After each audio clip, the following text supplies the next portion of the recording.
नमस्ते बच्चों। द्वितीय वर्ष के पाठ्यक्रम में जो पाठ्य पुस्तक चलती है अपने, वो अभियान शाकुंतलम है और उसके अभी तक हम 28 श्लोकों का अध्ययन कर चुके हैं। आज हम 29वें श्लोक का अध्ययन करेंगे। इससे पूर्व मैं बता दूं कि अभी तक राजा जो दुष्यंत है वो मृग्या विहार के लिए तपोवन में आ चुका है। इसका तपस्वी जनों को अनुमान कैसे हो रहा है, तो वो बता रहे हैं कि जो आश्रम के वृक्षों पर वलकल सुखाए हुए थे आर्द्र, उन पर लाल धूली पड़ रही है। और वो ये कह रहे हैं कि जिस प्रकार से शलभ समूह जो खेती है उसके लिए नुकसानदायक होता है, उसी प्रकार से तपोवन के लिए ये चीज़ उचित नहीं है। तो वो कह रहे हैं हम सब यहाँ आकर के इकट्ठे हो जाते हैं तपोवन में एक जगह, क्योंकि मृग्या खेलने के लिए, शिकार खेलने के लिए राजा वन में आ चुके हैं। तो इसके आगे अब आप देखिए, अपीच तीव्र आघात प्रतिहत तरु स्कंध लग्ने एक दंतः पादाकृष्ट व्रतति वलया संग संजात पाशः मूर्तो विघ्न तपसः इवनो भिन्न सरंग यूथो धर्मा अरण्यम प्रविशति गजः स्यंदना लोक भीतः।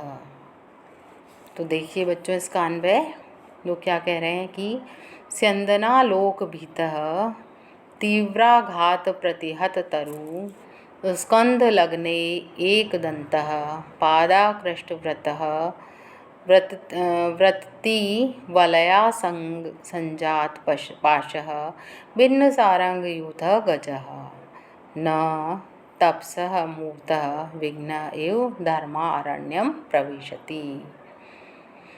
तो देखिए, स्यंदना लोक भीतः, रथ को देखने से भयभीत हुआ तीव्राघात प्रतिहत तरु, और तीव्र प्रहार से तेजी से जिसने प्रतिहत तरु वृक्ष को तोड़ दिया है, ऐसा स्कंध लगने एक दंतः, और पाश में देखने के कारण एक दांत में जिसके स्कंध भाग में लगा हुआ है, और पादाकृष्ट व्रतति वलय संग संजात पाशः, और जो पादाकृष्ट पैरों से आकृष्ट किया गया, खींचा गया, व्रतति वलया संग संजात पाशः, ऐसा वो जो पाश था, लताओं का जो वलया संगात है, लताओं का जो पाश समूह पैरों में लिपट गया है, जिससे वो क्या बन गया है, एक पाश की तरह बन गया है, उसके पासे की तरह से पैरों में उलझ गया है, ऐसा भिन्न सारंग यूथः, और जिसने भिन्न कर दिया है, छिन्न भिन्न दूर दूर कर दिया है, सारंग यूथः मृग्यों के झुंड को तितर बितर कर दिया है, ऐसा गज हाथी न तपसः मूर्त विघ्न एवं हमारी तपस्या के लिए शरीरधारी विघ्न के समान धर्मारण्यम प्रविशति, इस तपोवन में प्रवेश कर रहा है, तपोवन में आ रहा है। तो ये उस हाथी का वर्णन किया गया है कि वो हाथी कैसा है कि स्यंदना लोक भीतः, जो रथ को देखने से डर गया है, और ऐसा वह तीव्र आघात प्रतिहत तरु, दौड़ता हुआ जिसने पेड़ को स्कंद को ही तोड़ दिया है, वृक्ष को जिसने तोड़ दिया है, ऐसा उस वृक्ष के टूटने से क्या हुआ है, स्कंध लगने एक दंतः, उसके पास में उसको देखा है तो उससे क्या हुआ, एक दांत उसका स्कंद भाग में लगा हुआ है, एक दांत में स्कंद भाग लगा हुआ है। और पादाकृष्ट व्रतति वलया संग संजात पाशः, और पैरों में तेज तेज दौड़ने के कारण क्या हुआ है, लताओं के समूह लिपट गए हैं, जिससे ऐसा लग रहा है कि वो उसके पैरों में पाश का काम कर रहे हैं। और ऐसा वो हाथी जो दौड़ता हुआ चला आ रहा है तो वो कैसा लग रहा है, भिन्न सारंग युक्त है, जिसने मानो हिरणों को भी इधर उधर कर दिया है, क्योंकि वो दौड़ रहा है तो सारे हिरण इधर उधर हो गए हैं। ऐसा गजह, ऐसा वह हाथी, न तपसह मूर्त विघ्न एव। तो मानो ऐसा लग रहा है कि मूर्त शरीरधारी वो तपस्या में हमारे आ रहा है, कैसा, विघ्न के समान होकर के धर्मारण्यम प्रविशति, इस तपोवन में प्रवेश कर रहा है। तो यहाँ आशय क्या है कि जंगली हाथी राजा के रथ को देख कर के भयभीत हो गया है और तेजी से भागता हुआ तपोवन में घुस रहा है। जब वो तेजी से भाग रहा है तपोवन की तरफ, तो अंदर घुसने के साथ ही उसने कई वृक्षों को तोड़ दिया है और लता समूहों को खींचकर उनसे लिपटा हुआ है, और जिससे वो लताएं उसके पैरों का पाश का काम कर रही हैं, उसके लिए पाश बन गई हैं और जंगल के सभी जीवों को व्याकुल कर रहा है। यह तपोवन में तपस्या के लिए शरीरधारी विघ्न के समान माना जा रहा है और इसलिए सभी तपस्वी अपनी अपनी रक्षा करने के लिए सचेष्ट हो जाएं। यहाँ मूर्तो विघ्न एव, ये जो कहा गया है, इस कथन से यहाँ उत्प्रेक्षा अलंकार का प्रयोग किया गया है। और ये जो रथ रूपी कारण से कार्यभूत गज रूपी व्यापार जो हुआ है, उससे अप्रस्तुत प्रशंसा अलंकार भी है। और छंद यहाँ पर मंदाक्रांता आया है। मंदाक्रांता छंद में ये श्लोक लिखा गया है, जिसका कि लक्षण है मंदाक्रांता अम्बुधिरस नगैर्मौ बनवतो ग युग्मम्, जहाँ क्रमशः मगण, भगण, नगण, तगण, तगण और अंत में 2 गुरु हों और 4 और 6 और 7 पर यति होती है, उसे मंदाक्रांता छंद कहते हैं। अब सब भयभीत हो रहे हैं यहाँ, तो यहाँ पर भयानक रस को दिखाया गया है, भयानक रस का प्रयोग हुआ है। सर्वाः कर्णम दत्वा किंचिद एव संभ्रांता, सभी जब कान लगा करके सुनते हैं तो कुछ घबरा से जाते हैं। राजा आत्मगतम, राजा अपने मन में कह रहा है कि अहो दिक, अरे मुझे धिक्कार है कि पौरा अस्मद अन्वेषिण तपोवनम उपरुंधति, जो पूर्ववासी हैं, जो पौरा हैं, पूर्वजन लोग हैं, जो अस्मद अन्वेषिणा, मुझे ढूंढने के कारण से तपोवनम उपरुंधन्ति, इस तपोवन को पीड़ित कर रहे हैं, परेशान कर रहे हैं। तो भवतु, ठीक है, मैं क्या करता हूँ, प्रतिगमिष्यामस्तावत्, तो फिर मैं लौट जाता हूँ, वापस चला जाता हूँ। संख्यो आर्य, वो कह रही है सखी, हे आर्य, अनेन आरण्यक वृत्तांतेन पर्याकुला स्म, ये क्या है जो हम लोग अनेन, ये जो आरण्यक वृत्तांतेन, ये जो आरण्य में ये जो वृत्तांत हुआ है, इससे पर्याकुला स्म, कुछ घबरा से गए हैं। अनुजानी ही न उटज गमनाय, तो वो कह रहे हैं कि हम लोग अब अपनी उटज को चले जाते हैं, उसकी स्वीकृति हमें दे दीजिए। तो राजा कह रहा है ससंभ्रमम, कुछ घबराहट के साथ राजा भी कह रहा है कि गच्छन्तु भवत्य, आप लोग चले जाइए। वयम अपि आश्रम पीड़ा यथा न भवति तथा प्रयतिष्यामहे, तो वो कह रहा है कि मैं भी ऐसा प्रयत्न करूँगा जिससे कि आश्रम के लोगों को पीड़ा न हो। सर्वे उत्तिष्ठन्ति, सभी लोग उठ जाते हैं। सख्यो, सखी कह रही है आर्य, असंभावित अतिथि सत्कारम भूयो अपि प्रेक्षणा निमित्तम लज्जामहे आर्य विज्ञापयितुम, तो वो कह रही है कि आर्य, हे आर्य, भूयो अपि, अत्यधिक भी, अतिथि सत्कारम, हमारे द्वारा आपका अतिथि सत्कार असंभावित, संभव नहीं है, नहीं हो पाया है, ऐसे में यह प्रार्थना करने में हमें आपसे प्रेक्षण निमित्तम लज्जामहे, आर्य, हे आर्य, इसलिए हम लज्जा में हैं आपसे इस चीज़ को पूछने में, प्रेक्षण निमित्तम, इस चीज़ को पूछने में कि विज्ञापयतुम, कि हमें आप लोग जाने की अनुमति दें। तो आर्य विज्ञापयतुम, कि हमें आप फिर से दर्शन दीजिएगा ताकि हम आपका अतिथि सत्कार कर सकें। हे राजा माँ एवं, तो राजा कह रहा है नहीं नहीं, ऐसी बात नहीं है। दर्शनेन एवं भवितानाम पुरस्कृतो अस्मि, भवतीनाम, आप लोगों के दर्शनेन एवं, दर्शन देने से ही, पुरस्कृतो अस्मि, मेरा तो अतिथि सत्कार हो गया है, मैं पुरस्कृत कर दिया गया हूँ। शकुंतला राजानाम अवलोकयति स व्याजम विलंब्य सह सखिभ्याम निष्क्रांता।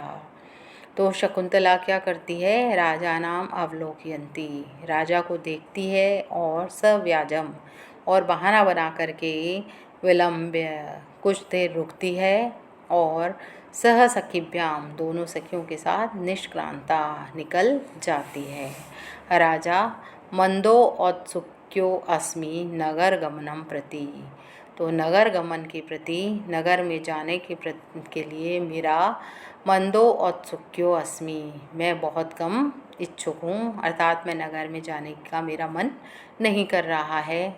यावद अनुयात्रिकान न अति दूरे तपोवनस्य निवेशयेयम, तो मैं क्या करता हूँ, न अति दूरे, बहुत ज़्यादा दूर नहीं, अर्थात पास ही तपोवनस्य, इस तपोवन के, या अनुयात्रिकान, तो अपना क्या बना लेता हूँ, स्थान बना लेता हूँ, और यहीं पर अपना पड़ाव डाल देता हूँ। न खलु शक्नोमि शकुंतला व्यापारात आत्मानं निर्वर्गितुम, तो मैं अपने आप को शकुंतला के प्रेम व्यापार से निर्वर्तितुम, छुड़ाने में समर्थ नहीं हूँ, अर्थात शकुंतला की ओर अपनी आसक्ति को रोक नहीं पा रहा हूँ। तो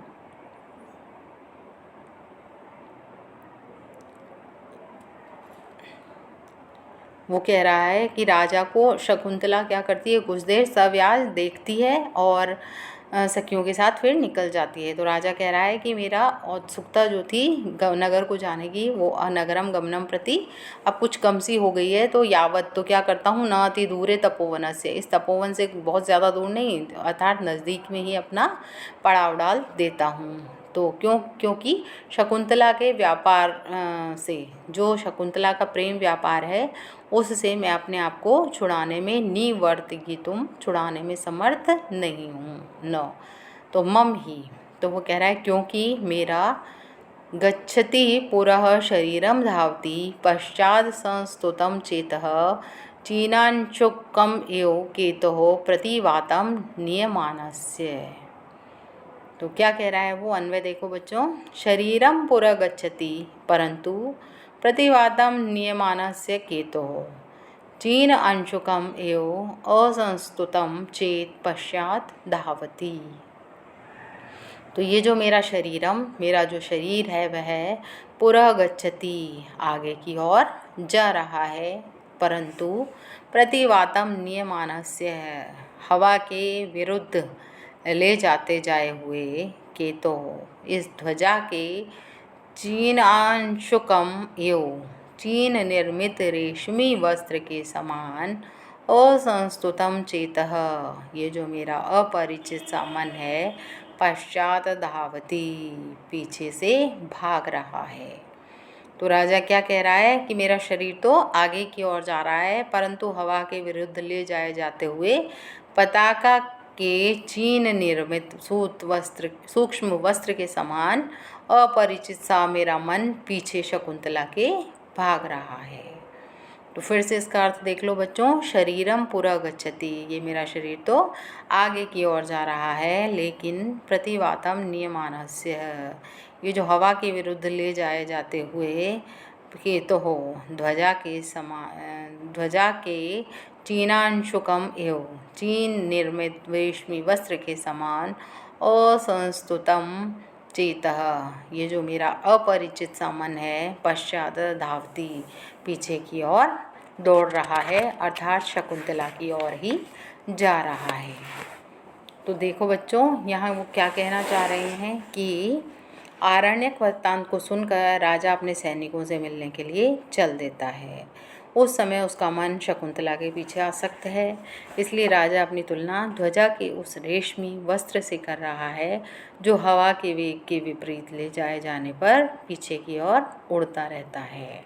ध्वजा का दंड तो आगे की ओर बढ़ जाता है, लेकिन हवा के प्रभाव से पताका पीछे की ओर ही फहराती रहती है। इसी प्रकार से शकुंतला पर आसक्त राजा का मन तो एक तरफ भाग रहा है और दूसरा उसका शरीर जो है सैनिकों से मिलने के लिए बढ़ रहा है। यहाँ पर दुष्यंत का शरीर जो है हृदय से शून्य है, इसलिए कवि ने उसके लिए निर्जीव ध्वजदंड की उपमा दी है। मन चंचल होता है, जबकि पताका भी चंचल बनी रहती है। इस तरह कवि की कल्पनाशीलता यहाँ पर दृष्टव्य है। कालिदास इसी बात के लिए विख्यात हैं। तो जीनांशुकम एव में उपमा अलंकार का प्रयोग किया गया है और शरीर और मन में असंबद्ध वर्णन होने के कारण यहाँ अतिशयोक्ति अलंकार है। और जो छंद है वो आर्या छंद का प्रयोग किया गया है। इति निष्क्रांतः सर्वे, ऐसा कहकर सभी पात्र निकल जाते हैं। इति प्रथमो अंकः, और ये आपका प्रथम अंक आज 30 श्लोक होने के उपरांत समाप्त हो जाता है। तो आज हमने अभिज्ञान शाकुंतलम के प्रथम अंक को समाप्त कर लिया है, इसके 30 श्लोकों का अध्ययन कर लिया है। अब आगे की कक्षा में हम द्वितीय अंक से प्रारंभ करेंगे।